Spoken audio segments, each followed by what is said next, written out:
Buenos días, mi gente. Aquí estamos una vez más creando contenido para ustedes. Esta mañana tenemos una reunión aquí con los empleados de la compañía con la que trabajo, la compañía de McPrice Myers. Esta área aquí en este bloque la podamos con el grupo de empleados de aquí de la compañía, y hoy en la mañana vamos a hacer la continuación. Ahora vamos a quitar toda la vegetación que no ocupa la planta. Solamente vamos a dejar los brotos que queremos para la fruta de este año y también para la preparación para el año que viene. Ahorita va a llegar el grupo y vamos a continuar con este video, con este contenido. Espero les guste. All right, so we ready? Yeah. Perfect. So if you guys remember, we did the pruning. Everybody got a chance to prune a vine or two. So I missed it last time when you had the group doing pruning. Can you sort of explain again what is the importance of pruning? Okay. Yes. So every decision you make on every single vine is to prepare the vine for the fruit that year, but it's also preparing the vine for the next year. I mean, you're thinking on 5 years ahead, especially on vines like this. I mean, this is head train, so you want to create a vine that he opens space. Like right now, these vines are young. Everything is packed together right here. So that is not ideal for a vine, because now you don't have the light, you don't have the airflow to prevent diseases on the vine. Yeah. So you want to create that opening and that airflow. So farming, to be able to be successful on organic farming, is prevention. You want to prevent things from happening that they're gonna avoid for you to use any hard chemicals to get rid of diseases and pests that are gonna come into it. At this moment, then, are we ready to open it up and start to shoot Yes, and get some airflow through it? When we prune, I show you guys. So we're gonna go down to the bottom. So if you can see, the spur positions that we leave, that's a spur position, okay? So in a situation like, for example, the vines that are in a trellis, you want to minimize the growth of the spur position. So if you have a spur position that pushes 3 shoots, you're gonna take off the top one to minimize the growth. But in this case, on head train, you want to open that. Yes. So you're gonna go the opposite way. So here, we're gonna take that off. So we want 2 shoots for this year. And when I said preparing for next year, so you're gonna open it. So next year, you're not gonna use this one. Yeah. So next year is gonna be this one. So now you're opening away from the trunk of the vine. Okay. So here, we're gonna take that one. So you leave 2. Here, same thing. Take the bottom one. Same thing here. Take the bottom one. See how now we created. So now we go up to the extension. So we leave extension from here up because we want to create another 4 positions. So we want 8 positions in total on a vine. So now we have 1, 2, 3, 4, 5, 6 shoots on that one. So we don't need all 6 because we already have 4 positions up here. So what we're gonna do is we're gonna take the first one off. So we're gonna leave the next 2. We're gonna cut the next one, and now we have 4 up there. Okay. All right. So now we're creating. So this would be the future spur positions up here. We're creating that space for 8 spur positions. So the goal for this vine is to, in 5 years, we're gonna be out here. Now we're gonna have the middle space to let some light and air flow. All right. I want you guys to experience doing this job. So, who wants to go first? I'll go first. All right. So, Adrian. So you start from the bottom.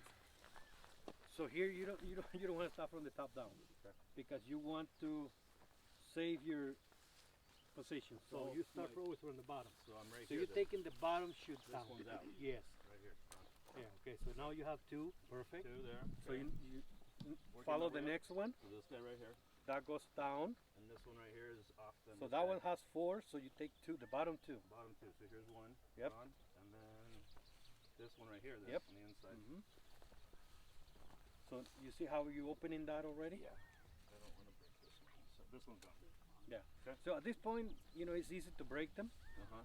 So if you wait another week or 2, it's gonna be really hard to break those ones. Correct, So yeah. you will need this. That's Okay. why I have them. But at this point, you don't need them. Is there a technique to breaking them? So you No, if it breaks, it's gonna break the. so here's this one has 3, so this guy's So gone. yeah, you take the bottom one. See ya. Bye. And any twins, you're gonna take off like this. Twins. That's a twin. See? This guy right here. Yep. Gone. Perfect. Okay. Working my way up. All right. So Here's now one. you are the extension. At the extension. Okay. So you count how many shoots you have on the 1, extension. 2, 3, 4, 5. 5. Yep. All right. So you have 5. So now we're gonna pick the best shoots you have. You have a weaker shoot right there. This guy right here. That's the weaker shoot. See ya. You take that one down. So now you're good. You have 4. 4. All right. On So my that's what you extension. want. That's what I want. Okay. Yep. Okay. All right. So So total of 8. yes. So you want 8 per position. That's 8 plus 16 shoots. 16 clusters. Yep. That puts you about 4.5 tons in air. Because this is Grenache. So Alright. one thing I want to point out. So this is the fruit. Every shoot, 2 clusters. You can see it right there. Right. So that's way too much fruit. All right. End of June, beginning of July, we're gonna come and we're gonna clean that fruit up. You wait until you are 90% duration, depending on the canopy growth. Years like last year, like this year, I'll probably wait to control the growth of the canopy until then, 90% growth. So you always, every process you do, it's always about timing. So you want to wait in a year like this that we have a lot of rain, because you're going to have a big canopy. So you want to wait to control the growth of the canopy. If you do this process too early, the canopy is going to go crazy growing, because the vine has a lot of energy, especially in soil like California. But in years that you don't get that much rain, you want to do this early. In some cases I do it when I'm doing this. It should be, I would just pinch the top. Alright. So but it depends on the year. So it's always about timing. So shooting in, you have 2 weeks of window to do this job. Like I explained, if you wait too long, it's really hard to break those things. Now you're gonna hurt the plant. At this point, they break by themselves really easy, so you're not hurting the plant. If you can see, it breaks, but it doesn't break right at the base. It leaves that. All right. And then callus over. And Yep. Heel. Who's next? Aaron, how many clusters did you say per shoot was desirable? 1. One. Yeah. But again, you have to time it. In a variety like Grenache, if you do it too early, you're gonna end up with a monster cluster and big berries. Yeah. So you don't want that. Here. Go for it. Yeah. Now you by yourself. Let's see how you do. Yeah, pretty good.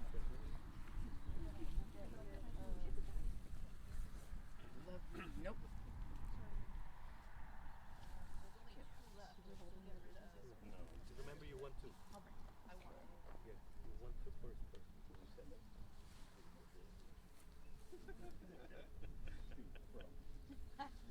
Aaron says you're Angie. Yeah. So you want to cut one of the Like Your Jen, vibes? we're all Your wondering vibes are what kind off. of energy you've had the morning during your poor mind doesn't even want to Most of our cut vibes. the one He's that's an energy one. succubus. With Or no, that's what would it be? An energy perfect. what's the male version of a succubus? Incubus. So cut the bottom one. Perfect. I bet you guys on it. Next one. Perfect. Good. Fell.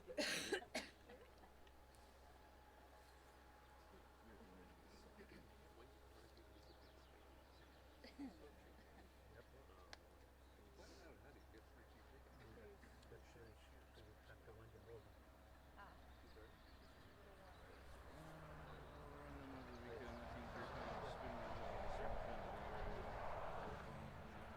Yep. Perfect. Yep. Next. Next is this one. Yep. Awesome. Now you have the stench. How many you have on the stench? I really hope he comes barely enough to this. I drove him all the way home last night. Down the road and yeah. We got to the and his sister called me and was like, 2, 3, 4, 5. he's like, this. So you got one extra. So again, you follow the last purpose, which is this one. So your next one is going to be Is there a that. good place in town to get a breakfast burrito? Five, six, They go, they're not open till 11 though. When they do breakfast burrito 7, mornings, 8. they're open earlier. So you got one extra. Could get us a breakfast burrito. Yeah, those Robles does have a breakfast burrito. Even just like the street. Perfect. Venus, you ready?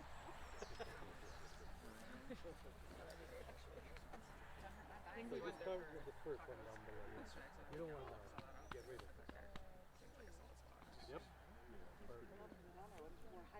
shrimp tacos. Don't stand up. These are really good. No potatoes.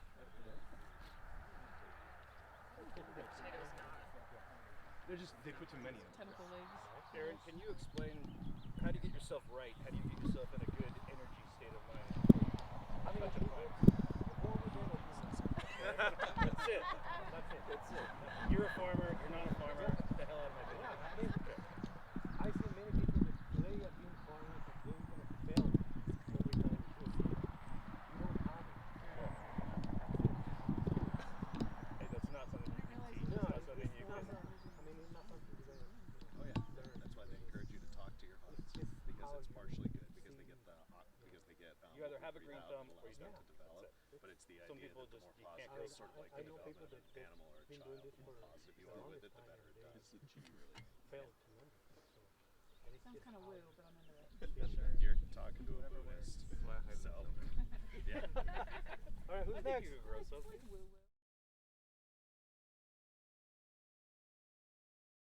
You know what I'm doing, and I think it helps you guys to learn because a lot of times when places I've been working in the past, people that come to the tasting room, they are interested on knowing what's going on the vineyard, and by you guys having this knowledge, it helps you guys answer those questions. If you're in this industry, I mean, you have to know a little bit about it, and nothing best by doing it yourself. That's the most. That's great. Yeah. And so this is relatively like small compared to some of the like 1,000 acres. And how do they manage to get people to like really go to every single vine and do like what you just Well, that's a excellent question, Venus, because it's like everything else. I mean, when back in the days, everybody had a small little piece of land. He has his cow, he has his chickens. They used to raise their own, food. Nowadays, we're depending on the, yeah. I mean, the big corporations that bring, excessive food for us. It's the same thing with the grape industry. I mean, these are huge corporations that use mechanical for everything, so it's nothing like personal. I mean, it's more of a I don't know how to say it, but Like an assembly line. yeah, I mean, there is nothing special about it. It's just, you know, overproduction. So you cannot control what's going on in the vineyard. I mean, they just, you know, put in whatever they have to get that to a point where they can make wine out of it. A complete different style of farming. I don't know if I can call that farming actually. I mean, that's you know, industrialized the farming practices. I'm not interested on that actually. It's just you know, I see how it's so the ground is so abused. If you're not conscious of what you're doing, I mean, and do a lot of harm to the environment.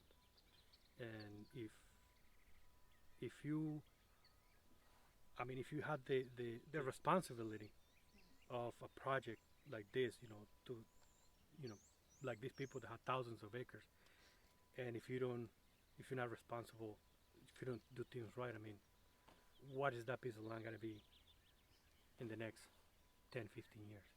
I mean, I mean, I have to say that before this, I assume that you're doing just because you want to have the best fruit, but as you pointed out, you actually want the vine to be healthy, so that there's more airflow to prevent diseases, right? To avoid using chemicals and pesticides, you know, down the road, so that the vines are healthy and avoid the air and like again, disease prevention. yes, I mean, like I always say, you know, owning a vineyard is a long-term investment, Yeah. and I want to, you know, I don't see this job as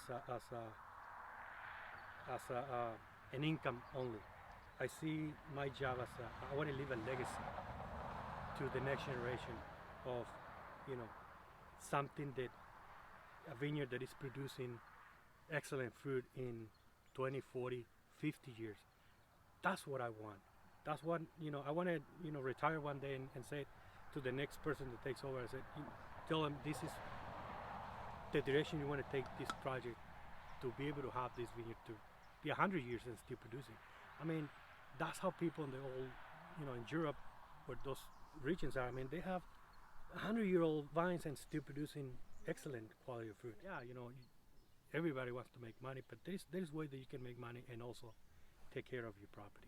Correct. I mean, there's big production Yeah. that also, you know, focuses their attention on. Yeah, I mean, you vine can health, make soil health, money and actually, you know, make the money, but at the same time you feel good of what you're doing, and you know that you're not harming your soils, and your soils are going to be producing excellent quality, you know, for years. Yeah, when you start pulling away of, you know, any pesticide that leaves residue into your soils, I mean, that's when your soils are going to start to generate and regenerate, because, you know, every time you put something that is toxic, you're going to kill everything, and that's what is going to make your soils sterile. All those residues that you put into the ground. I mean, you go to a property where they've been using, you know, years and years pesticides, you can see the ground. The ground is dead. I mean, in a lot of cases, not even grass grows, because that soil doesn't have the ability to reproduce. And it takes a while to make that soil, bring that soil back. So yeah, that's why, you know, if you want to have a good quality production, you have to take care of your ground and give it back what is given to you.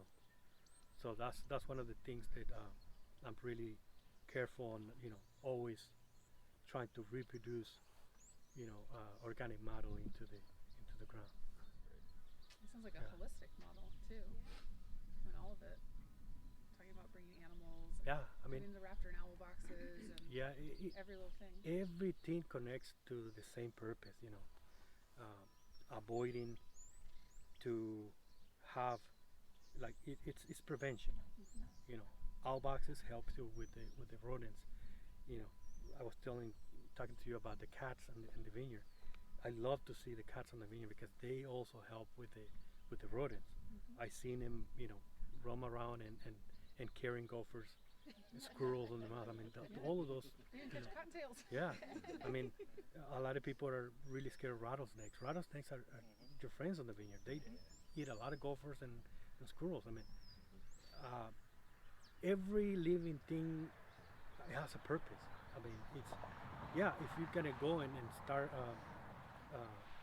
annoying a rattlesnake, of course it's gonna defend itself. But I mean, everything has its place on the vineyard. So you just respect every living thing that is on the vineyard, and that's gonna help you, maintain your grounds at organic levels, healthy levels. And I have a new ladybug. Yeah. Eat the little bugs, Yeah, so. ladybugs are one of Ladybugs and your praying mantises. best. Oh yeah. See, ladybugs eat the smaller bugs, and mantises eat the bigger Yeah. bugs. Good deal. So yeah, I mean, like I said, it's just a cycle of life on the vineyard. At this point, I'm gonna bring about 5 or 6 boxes of ladybugs, and I'm gonna release them into the vineyard. And the first thing they do is they mate and lay eggs for the next generation. So yeah, so you always want to be replenishing things. There's a dark side on the ladybugs, in case you guys don't know. When they run out of food, they would feed into the into the plants as well. So when a ladybug is feeding in the plant, it turns green. Oh, It's not red anymore.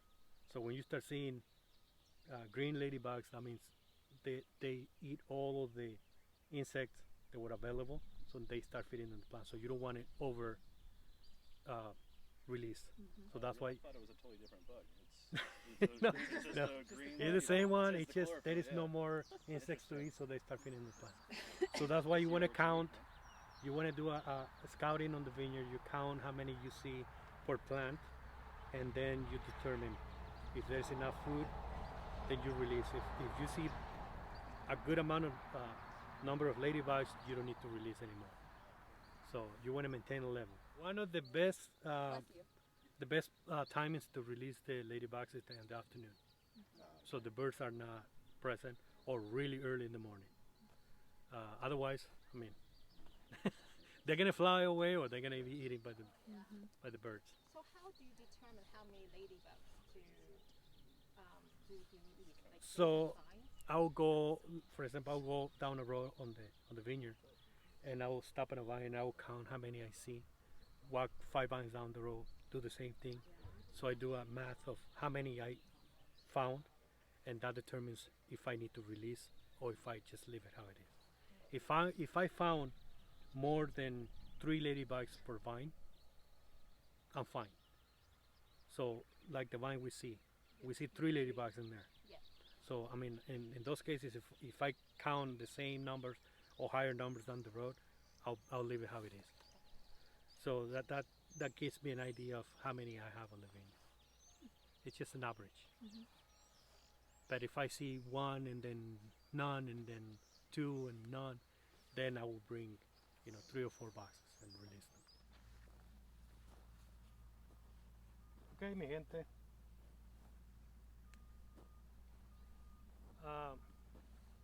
Quise finalizar este video aquí en este otro bloque.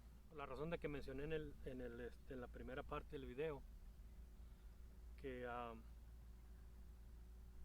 las plantas que están en el trellis es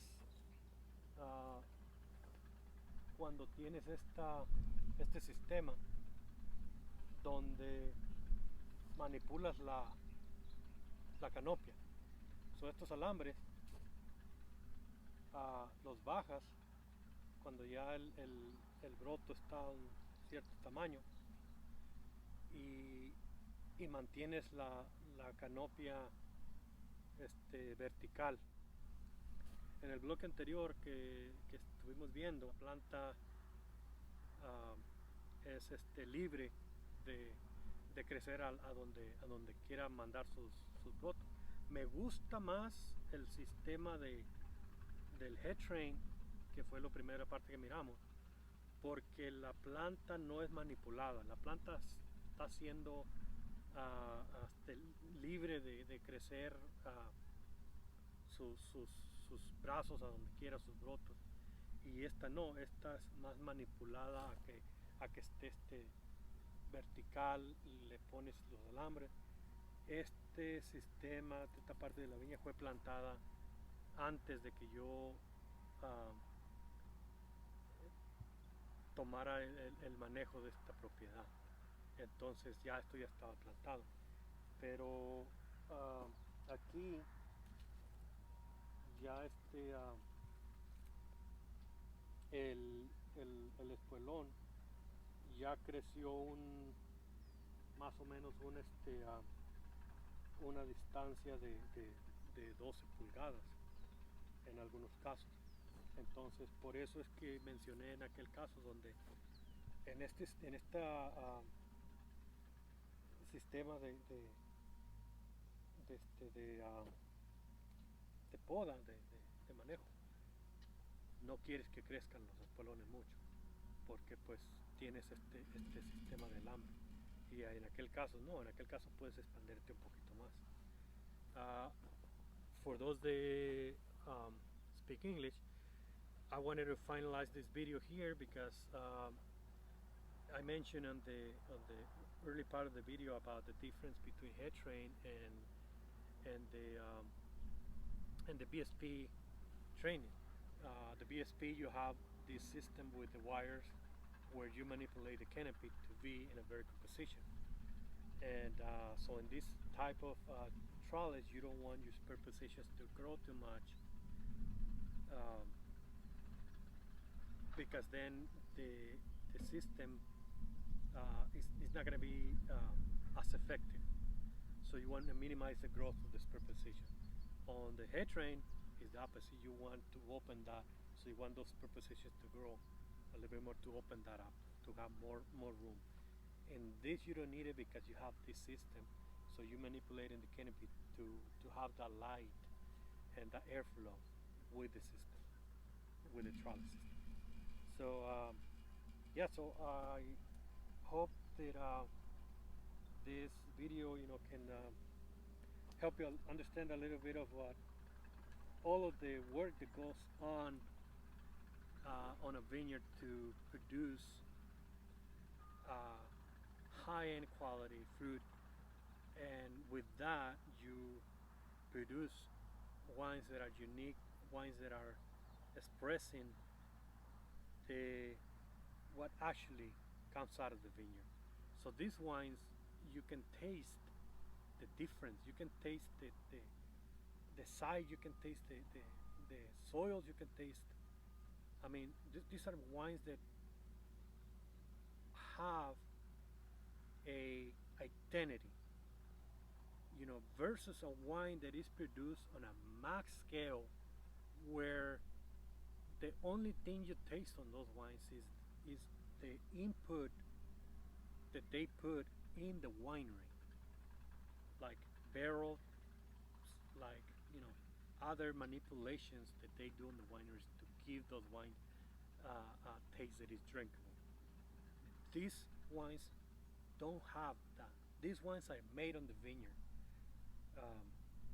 So that's a big difference. I hope you guys enjoyed this video, and don't forget to subscribe. Thank you.